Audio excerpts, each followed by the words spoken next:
Hello students, today we learn about the income method of calculating national income.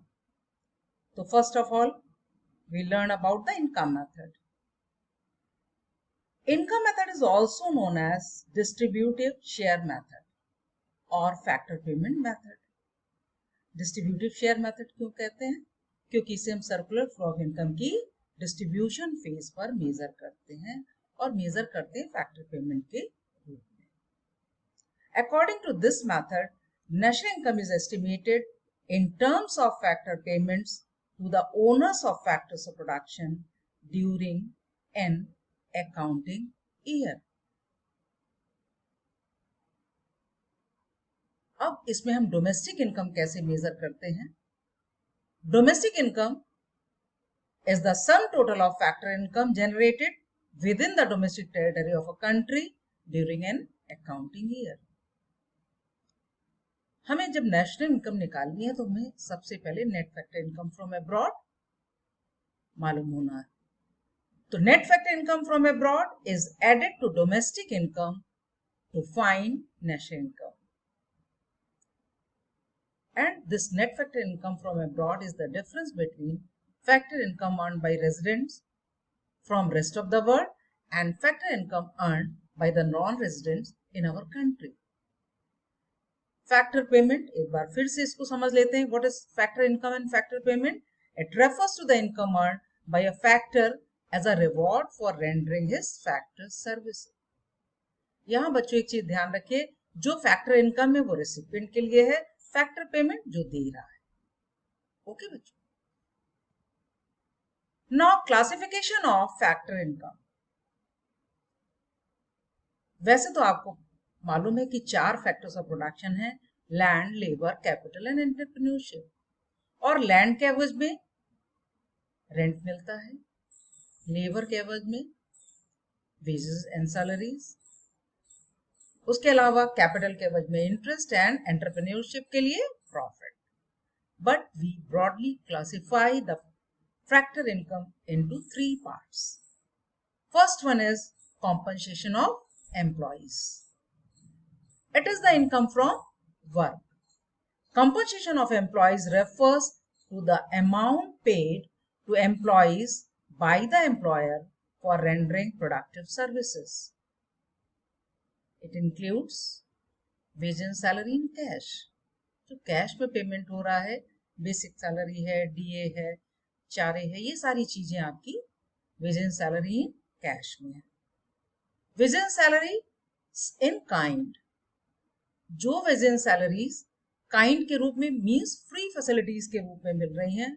Employer अगर employ को accommodation free दे रहा है, उसके बच्चों को free service, free education facilities मुहैया करा रहा है, या फ्री हेल्थ फैसिलिटीज मुहैया करा रहा है, तो ये सारी उसकी वेजेस इन काइंड में आ जाती है. Next one is employers contribution to social security schemes.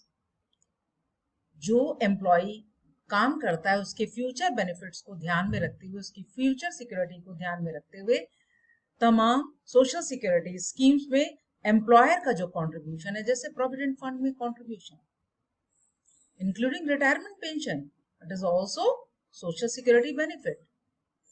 तो wage and salary in cash, wage and salary in kind, employers contribution to social security schemes, retirement pension, which is the part of social security scheme. Second component is operating surplus. It refers to the income from property and entrepreneurship. Here property income is rent and royalty, interest, and entrepreneurial income is profit. Rent जो land या building के use के बदले में मिलता है, and royalty जो land के अंदर जो तमाम ओड्स होते हैं, तमाम खनिज संपदा है, उसके एक्सट्रैक्शन के लिए, उसके अगर लीजिंग राइट किसी को दिया गया है, उसके एवज में मिलता है. Profit is further divided into 3 parts. First one is dividend. Dividend वो पार्ट है which is distributed amongst the share holders as a part of profit. Second one is corporate tax which is also known as profit tax. Tax paid by the corporate sector to the government on profit. And third one is undistributed profit, वो हिस्सा profit का जो corporate sector के पास रहता है। इसमें undistributed profit is also known as corporate saving और retained earnings of private corporate sectors.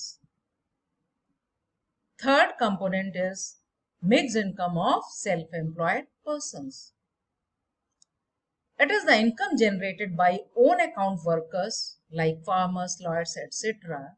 and unincorporated enterprises like small shopkeepers, retail traders, etc. यानी वो जो खुद का अपना काम कर रहे हैं, किसी के अंडर में काम नहीं कर रहे हैं। एक लॉयर अपनी खुद की प्रैक्टिस कर रहा है, फार्मर अपने खेत में काम कर रहा है, या कोई दुकानदार अपनी दुकान चला रहा है। इनकी जो इनकम है इसको हम income from work and income from property and entrepreneurship में डिवाइड नहीं कर सकते हैं, और इसके लिए कॉन्सेप्ट है मिक्स्ड इनकम का। तो these incomes are a mixture of wages, rent, interest and profit, which is why it is called mixed income. Separate estimation of wages, rent, interest and profit is not possible. Now steps of income method. कैसे हम calculate करेंगे income method से national income? First step है identify and classify the production units. All the producing enterprises employing various factors of production are identified and then classified into primary, secondary and tertiary sectors. Second step, estimate the factor income paid by each sector. कि इन sectors ने क्या factor income pay की है. The factor income paid by each sector are classified into compensation of employees, operating surplus and mixed income of self-employed persons. Now third step is calculate domestic income, which is NDP at factor cost. इसे domestic factor income, domestic income या NDP at FC कहते हैं, जो हमारी domestic territory में produce हुआ है. इसके लिए फॉर्मूला है NDP at FC is equal to compensation of employees plus operating surplus plus mixed income. Then fourth step, estimate the net factor income from abroad to arrive at national income. अगर हमें national income चाहिए तो पहले हम net factor income from abroad लेंगे और उसे domestic income में ऐड कर देंगे. तो फॉर्मूला क्या बनता है? नेशनल इनकम, जिसे हम NNP at FC कहते हैं, is equal to NDP FC plus net factor income from abroad. और जैसा पहले बताया, net factor income from abroad is the difference between factor income earned by our residents, by the normal residents of our country from abroad, and factor income earned by the non-residents in our country. This is net factor income from abroad. अब income method से national income calculate करने के लिए अलग अलग formula बच्चों हम use करते हैं, जहां जो कंपोनेंट न्यूमेरिकल में दिए गए उसके अकॉर्डिंग. तो सबसे पहले तो पहला फॉर्मूला आपका जो सबसे सिंपल फॉर्मूला है, NDP at FC or domestic income is equal to compensation of employees, operating surplus and mixed income of self-employed persons. लेकिन अगर इनके कंपोनेंट्स दिए हैं तो हम दूसरा फॉर्मूला लगाएंगे, NDPFC is equal to wages and salary plus employers contribution to social security schemes plus rent and royalty plus interest plus profit plus mixed income.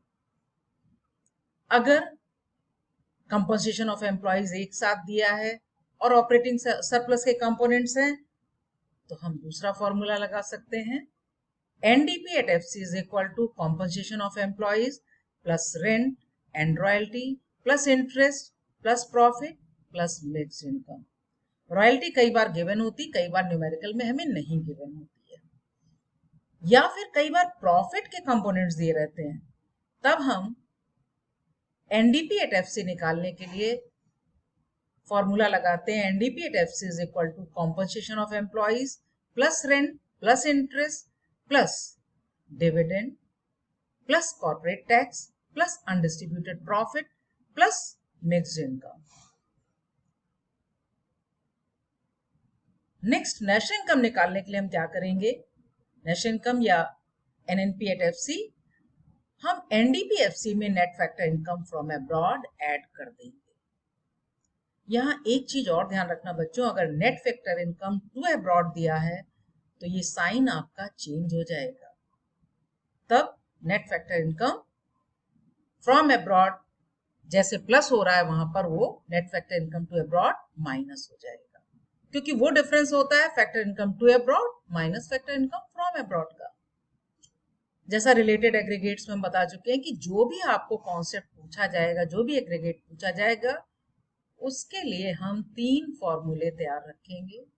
पहला, नेट से ग्रॉस पर जाने के लिए डेप्रिसिएशन ऐड करते हैं, या ग्रॉस से नेट पर आने के लिए डेप्रिसिएशन को हम नेट में ऐड करेंगे। सॉरी बच्चों, नेट से ग्रॉस पर जाने के लिए डेप्रिसिएशन ऐड करेंगे, ग्रॉस से नेट पर आने के लिए हम ग्रॉस में डेप्रिसिएशन माइनस करेंगे। दूसरा है national product and domestic product.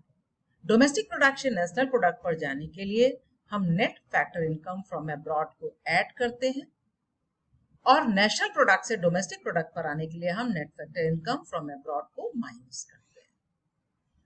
तीसरा कॉन्सेप्ट आपका factor cost and market price है।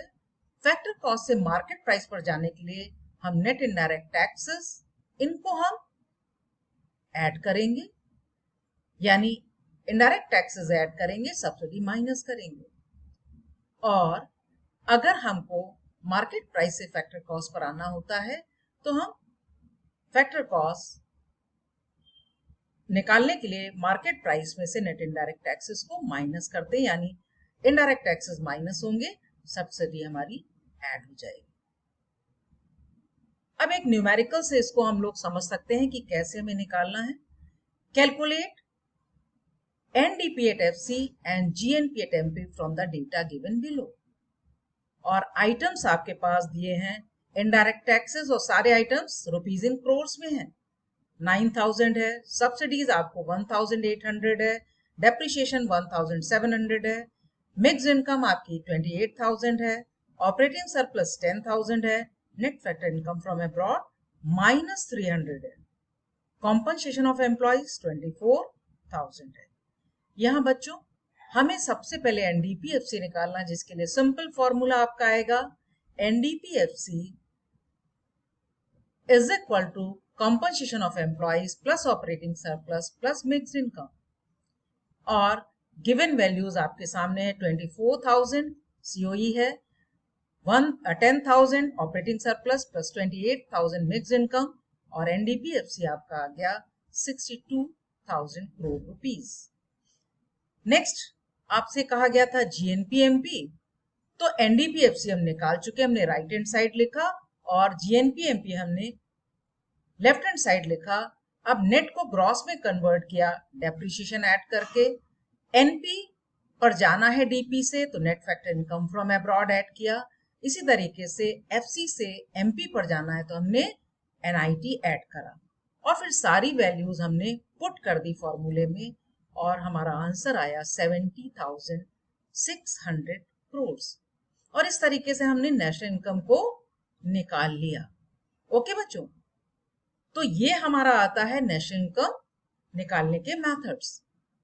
अब इसकी जो प्रिकॉशंस हैं ये हम लोग आगे जो है लर्न करेंगे, और इतना आज हम लोग ने लर्न किया है।